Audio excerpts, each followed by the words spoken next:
Hello everybody, Mark, aka the Nerdy Punk, back again tonight for a new video. Cheers everybody, and Happy New Year's Eve in 2021. Crazy to think, that's why I'm rocking with the Stella. It's become a bit of a New Year's Eve tradition, I think, for me to drink Stella on New Year's Eve. I think I've done it the past 3-4 years or so, starting to build that. It's a really good beer, feels appropriate for the occasion. So, like I said, I hope you all are having an incredible night, wherever you may be in the world, whoever you may be celebrating with. Unfortunately, myself, I'm alone tonight on New Year's Eve, and that's because my family has had a brush with COVID. Thankfully, everybody's okay, and I myself have tested negative twice, actually, but I have been staying home out of the public as much as possible this past week, just to be as safe as possible. So I hope it's a bit of a rough, kind of rocky end to my year, but I have enjoyed so much, not just in the movie world, the music world, but just interacting with all of you guys. It's been probably my favorite part of 2021, just getting to talk about movies and enjoy some shared experiences in the movie world and the music world, etc. These YouTube communities that I have found have given me so many countless hours of enjoyment and entertainment, and I love it so much. And I hope you guys, if there's one person out there that enjoys watching my videos, I think that's incredibly awesome. So here's to an incredible 2022. I hope 2022 brings you everything you want it to bring you, and of course I hope it brings lots of great movies. Alright, tonight I'm going to be going through my last month of 2021 in my Letterboxd recap series, where I recap every movie or TV season that I watched this month. And of course, this is December 2021 edition of that series. I didn't watch any TV seasons, but I believe I watched 19 movies this month, including many first-time watches that I thought were fantastic, and many rewatches of what I consider to be perfect films. So definitely stay tuned throughout the video if you're interested in that. And like I said, I hope you all have an incredible 2022. And let's get started with the films. Okay, so the first two for this month are both from the same series and both rewatches. And the first one being American Pie Presents The Naked Mile. Originally came out in 2006. I've seen this movie many, many times. It was one of my guilty pleasures, still is one of my guilty pleasures. One of those movies that I watched, during my teen years, while I was going through puberty and that kind of thing, and I obviously loved it for obvious reasons, but still get a lot of enjoyment out of it. It's not the best movie, but I do really like Eugene Levy. I do like, out of the American Pie, spin-off movies, the ones with Eric Stifler, The Naked Mile, and Beta House, which I also rewatched a couple months ago, I think. Those movies are my favorite of all the spin-offs. I think they're the better ones out of the spin-offs. Either way, Naked Mile, I rewatched. I gave that movie a 3 out of 5. Again, not spectacular, just kind of a guilty pleasure for me. And then I rewatched the original American Pie, which I think I've already rewatched it once this year. So that means I've watched it twice this year. It's a perfect movie for me. There's obviously going to be, if I were to look at this objectively, there's a lot of flaws with this film. It's a film that I don't think could be made today, at least the way that it is made. It was just a different time in 1999, and societal standards have changed so much. But another classic from my youth that I enjoy, another slightly guilty pleasure, but I give it a 5 out of 5, because I do think out of all the American Pie movies, this is obviously the best, and this is a classic, and probably the best quality film of the entire series. Again, a lot of questionable things based on 2021's morals. The scene with Nadia, there's so much messed up with that, but it was so much fun, as a kid, and even just a few years ago when I was watching this, like, I don't know, 8, 9 years ago, um, society was very different, at least from my perspective. So I still get a lot of enjoyment out of these, and I tend to rewatch at least one of them every few months or so. Next up, I rewatched another comedy, this actually being the first of multiple musicals that I watched this month. Not a huge musical fan, but if they're done right, I really enjoy them. This is Hairspray, the remake of John Waters' original film from 2007. Now, I think this is actually a pretty underrated remake. I've never seen the original, to my knowledge. I watched this when it came out in theaters, and back when I was a kid, I was like 11 years old. I didn't fully comprehend everything going on in this movie, but I had a family member, I think, that really liked the original, and so we went to watch it. This was the first time that I've watched this movie, maybe even since I was like 14, 15 years old, so it may have been a decade since I last watched this movie. And I found so much of an appreciation for it that I didn't have originally. I got all of the social commentary that was happening in this film, commentary on racism and segregation and self-esteem and self-worth, and just kind of the judgment that people get because they're different. And I really loved the message that this film gives. It's obviously it's unrealistic. There's a lot of unrealistic things that happen, but it has a really heartwarming message that I really loved. And the music, oh my god, the music in this movie is so fucking good. It is amazing. If you love 50s like rock, you're gonna love this soundtrack to Hairspray. So I didn't have as high of an opinion as I thought, or I had a higher opinion than I thought I would of this movie, because the last time I watched it was so long ago. I really just didn't appreciate it as much as I did on this rewatch. So Hairspray, I gave a 4 out of 5. Highly recommend, if you've never seen this, to give it a shot. Next movie was my first trip to the theater of December, and that is Belfast, of course, released in 2021. This is the new film from Kenneth Branagh. This is the film that everybody is saying is going to win Best Picture. It's the front runner at the moment, and I understand why. I had a couple, minor issues with the film. I didn't connect with it as much as I had hoped. I feel like it was, it was a well-done movie, very well executed, but was missing a couple things. And I feel that way about a lot of movies this year, but I think Belfast was among the films where that is such a good explanation. Like, it's a really good film, but it's just missing something. It's missing an it factor for me. And so I did really enjoy it. I loved the score.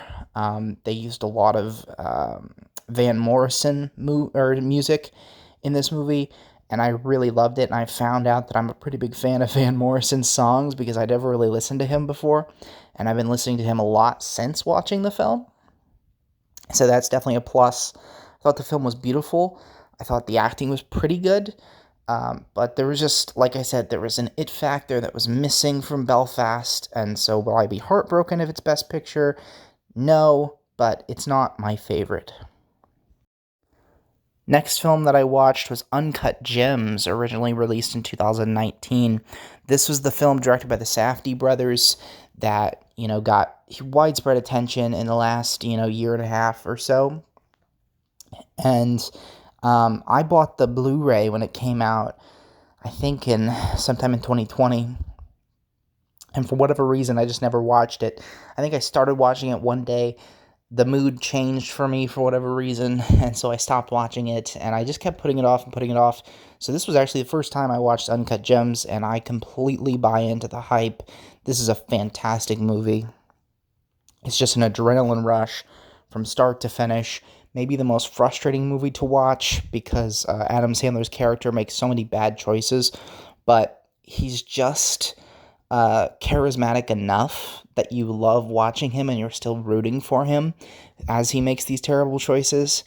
It is a fantastic film, and obviously, I don't need to recommend this to many people because you've probably already seen it, but if you haven't seen Uncut Gems, give it a watch. I gave it a 4.5 out of 5. Next movie of the month is King of Staten Island from 2020. This is the movie starring Pete Davidson and Bill Burr. Now, Bill Burr is one of my favorite stand-up comics of all time, and I've watched Saturday Night Live on and off for the past few years, and so I do enjoy as well Pete Davidson. I was surprised to hear, actually, that there's a bit of a mixed opinion on Pete Davidson as a stand-up comic. Everything I've heard from him I've thought was very funny. So I don't really understand that. I really like Pete Davidson. Either way, I think this is his like major movie debut, and it's directed by Judd Apatow, who made tons of the classic comedies from my youth, a couple of which we're going to be talking about later on down the list of movies that I rewatched this month. But this was a first-time watch for me. I picked it up, I think, a few months after it came out last year, and again, it sat on the shelf, and I finally got to watching it. It was mixed, you know. I think it's a solid comedy for what it is, but it just, I don't know, it didn't connect with me on a deep level or anything. I thought it was funny, but it wasn't like exceptionally funny. It's kind of a semi-autobiographical movie of Pete Davidson's life. And so, you know, it did feel kind of personal in that way, but I couldn't put it above a 3.5 out of 5. Next movie that I watched was another Judd Apatow movie, 40-Year-Old Virgin from 2005, starring Steve Carell. I believe Paul Rudd is in this movie, and many other famous people, including the film debut, I believe, of Seth Rogen, which Seth Rogen movies have had a huge impact on my life. I watch them. They have so much nostalgia for me. This is a rewatch. Obviously, I've seen this film many times in the past. Absolutely hilarious. It's a classic. I really love this movie.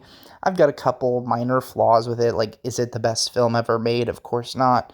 But it's just a funny, good time. So I gave this a 4 out of 5. The 40-Year-Old Virgin. If you haven't watched it, check it out. Next one was my second trip to the movie theater of the month, and that was to see West Side Story, the new adaptation from Steven Spielberg. And this is the first musical to be directed by Steven Spielberg. And man, can this guy direct musicals. It's kind of amazing to see a first from somebody like Spielberg, somebody who many people consider to be the best director of all time. And he really proves his chops in this movie. This is a beautiful movie, fantastically directed. I had a couple minor issues with plot and some of the decisions made, and kind of the lack of some of the changes made. Some things were changed I thought was refreshing. Other things were not changed I thought should have been changed. So, you know, I had a few minor issues with it. Is this a movie that's necessarily made for me? No, not really. But I think it does, unfortunately, have more widespread appeal than some of the other movies that I will be talking about that I feel like are more directed towards me and people like me. However, this is still a really good movie, and definitely recommend it if you didn't have a chance to see it in the theater. I gave it a 4 out of 5. Talk about strange pairings. Same day I went to the theater to watch West Side Story, I watched, or rewatched at home, Dumb and Dumber from 1994. Very strange pairing indeed. I don't know if I needed a palate cleanser or what after West Side Story, but either way, Dumb and Dumber is one of those movies that we had actually on VHS tape back in the day when I was a kid, and I watched that movie over and over again because we were pretty poor, and so the VHS tapes that we did have, I watched to death, and Dumb and Dumber was one of them. So it was a movie probably back in the day that I could quote you. Now, I hadn't watched it in years, and so I was watching it kind of with a new perspective, and I still enjoyed it a lot. It's very stupid humor, but almost stupid to a brilliant level, if that makes any sense. And obviously, fantastic performances from Lloyd Christmas himself, Jim Carrey, and Jeff Daniels. Both are fantastic in the movie. I gave it a 3.5 out of 5 on this most recent watch. Next one that I watched was Friends with Benefits from 2011. This is starring Mila Kunis and Justin Timberlake. I watched this while I was putting together my new movie shelf, which if you haven't seen that video, definitely check that out. I picked up a new movie tower that's pretty awesome. I really enjoy it. Either way, didn't pay super close attention to this, but I've seen this film many times.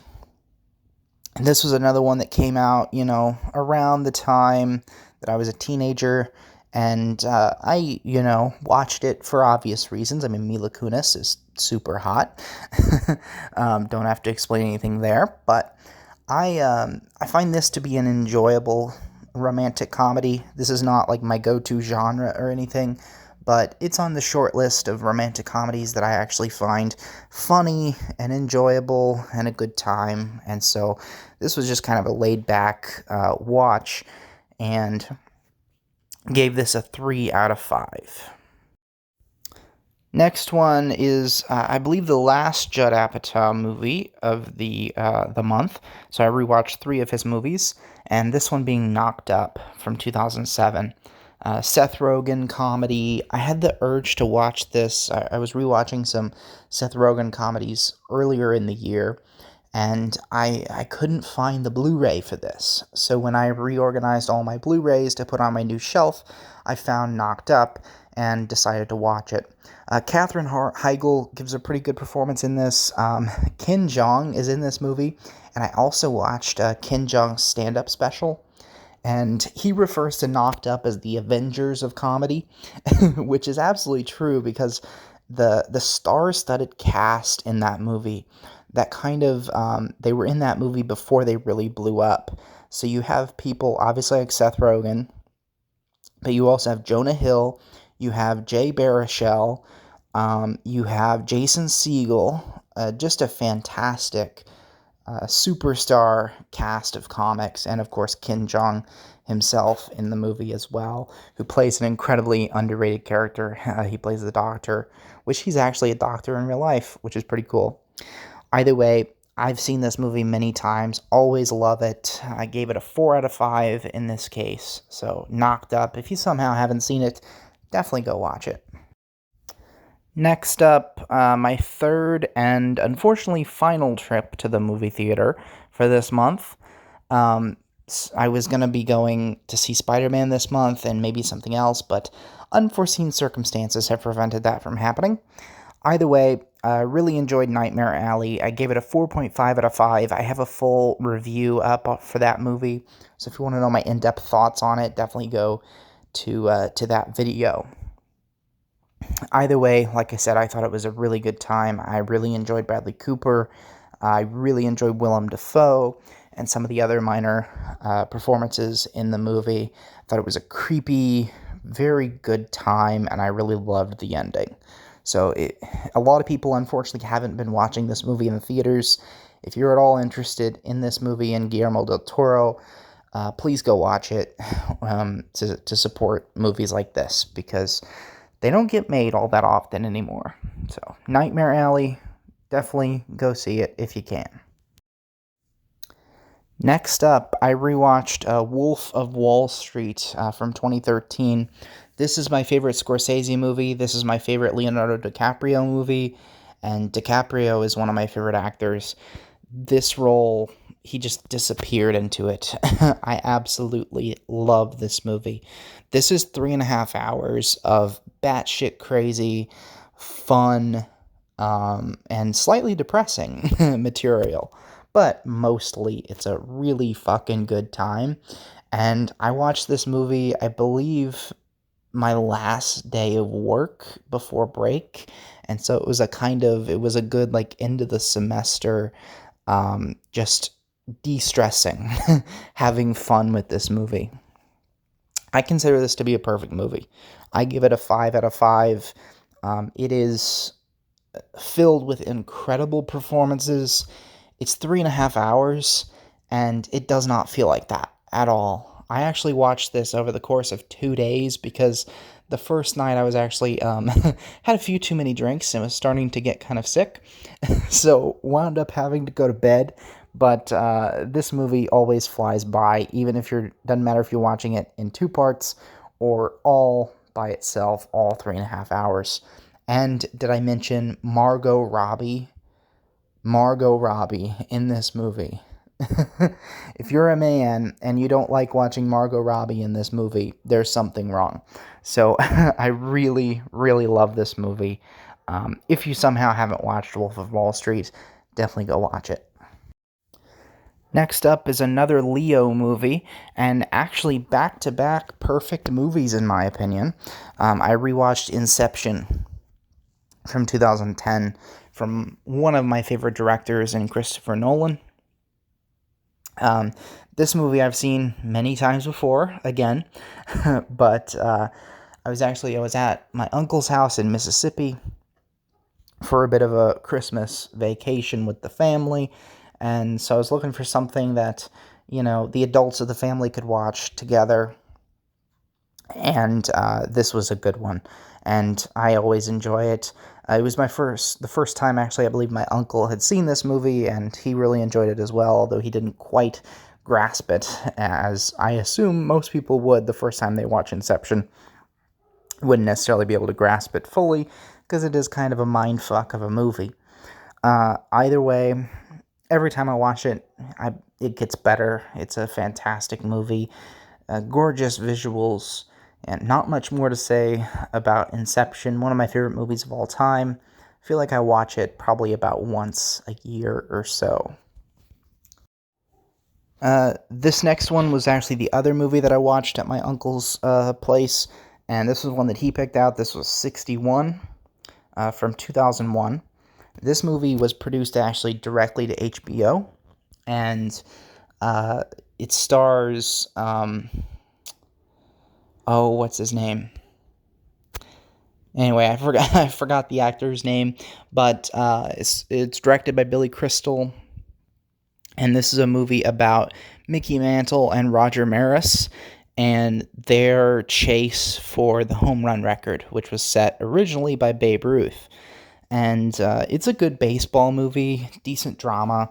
I gave it 3 out of 5. I think it's pretty solid for a direct-to-video release, but not overwhelmingly special, just something that I enjoyed watching. If you like baseball, you'll probably like it. If not, wouldn't necessarily recommend going out and watching it, but it is on HBO Max for those who are baseball fans. Alright, these next two are the only 2 Christmas movies that I watched this year. I tend to watch a lot of horror movies around the Halloween season, and I tend to watch a few Christmas movies around Christmas season, but I don't go crazy with it. I'm definitely not into like the Hallmark Christmas movies or anything, but this year only managed to watch 2. First one being Jingle All The Way from 1996, and I don't think I ever watched this movie. This was made the year I was born, and so I didn't necessarily grow up with it as many people did. It stars Arnold Schwarzenegger and a few other notable people. I enjoyed it. I didn't hate it. I gave it a 2.5 out of 5 because I thought it was pretty average. If Schwarzenegger wasn't in it, I don't think I would enjoy it very much. I think Schwarzenegger is what makes this a fun movie. And it was a good thing to watch. I watched it the night before Christmas Eve. So it was good for the holiday vibes. But no, I don't necessarily feel the way about it the way that a lot of people feel about it because of the nostalgia and stuff like that. But I did enjoy Schwarzenegger. Thought it was fun. Nothing more. Next one that I watched was It's a Wonderful Life from 1946. I watched this on Christmas Eve. It's a bit of a tradition for me. I make it a point to watch it every Christmas Eve. And this year I actually watched it with a little bit of a different perspective. It is, of course, the 80th anniversary No, it's not. It's not the 80th anniversary. It's the 75th anniversary of this movie. And there were a lot of articles written about it. And I was reading about how this movie was considered to be communist propaganda by the U.S. government. And of course, this was leading up to, when this movie was released, was in the lead up to the Red Scare in the United States. And Americans were paranoid about communism. And so something as innocent as It's a Wonderful Life was considered communist propaganda. But this movie always hits me. But because of kind of what I was reading about it, I kind of read a little bit more into the subtext of the movie and kind of the messages that the movie was trying to send, not just about appreciating life and loving, realizing how much of an impact you have on people, because I think that's a fantastic message, but also kind of the message about how our society is so centered around money, and money basically rules us. People, are oftentimes denied their dreams because of money. They're denied human dignity because of money. And all of that stuff, I kind of read into it too. And it had a ton of emotional payoff for me this year. I cried at the end of the movie, which I have done in the past. That's not something that I've never done before, but I don't know, it just hit me pretty hard this year. And so I consider this to be a perfect movie. It's a 5 out of 5 for me. It's a classic. So look at that. I watched 4 movies that I consider to be perfect this year, or this month. So pretty good month for me. I think all of them were rewatches, but either way, pretty good month. Next up, I watched the new movie from Adam McKay called Don't Look Up, of course released in 2021. This is on Netflix, for those who may be wondering. This movie was fantastic. I loved it. I really loved the direction that Adam McKay is taking in the past few movies. He recently, of course, came out with Vice, that I thought was a really good movie. It was about Dick Cheney. And I obviously really loved The Big Short as well. I like the more dramatic kind of edge that he's taking with his movies while still remaining very comedic and funny. Don't Look Up stars Leonardo DiCaprio, Jennifer Lawrence, Meryl Streep, and many other famous people. There's a couple, minor issues that I have with the film. I feel like Jennifer Lawrence is the weak point of the movie. I feel like her character was not fleshed out as good as it could have been. I didn't really buy the chemistry between her and Leonardo DiCaprio. Something felt off whenever they were in a scene together. I wasn't really feeling that, but the message this movie had, the way it was a perfect satire of modern life when it comes to climate change denial, COVID denial, when it comes to the media circus, technology addiction, all of the social commentary and the satire that was baked into this movie. I thought it was hilarious and extremely disturbing at the same time, because it so brilliantly reflected our modern day society. It was like holding up a mirror to society, this movie. And I think what's incredible about it is that most of it was written before COVID happened, and then it was slightly adapted, to my knowledge, to fit COVID, but it perfectly fit what was going on with COVID as well. Obviously, the movie is about global warming and how humans are denying global warming to our own peril. But it also, fit the pandemic perfectly as well, too. So, I understand why it's a controversial movie, because there are a lot of idiots out there who, for some reason hate science. I don't understand these people, but either way, not to go on a rant, I understand why people don't like it. I loved it. It hit with me so well, and I really hope it does well at the Oscars. So Don't Look Up, 4 out of 5, fantastic movie. All right, last movie for December of 2021, and the last movie that I watched during the calendar year 2021 is Titan. Now, Titan is a French movie directed by Julia Ducournau, and I haven't seen any of her movies up till this point, but I absolutely must watch her movies from this point forward because I loved Titan. Titan is a fantastic movie. It's a very strange film. Reminded me a lot initially of David Cronenberg's Crash, which I just recently watched as well. It's got similar plot lines, but taken to another extreme. And while Crash was often very unemotional, like it felt very clinical, especially the performances in that movie, the way the things are depicted in that movie, this felt very human.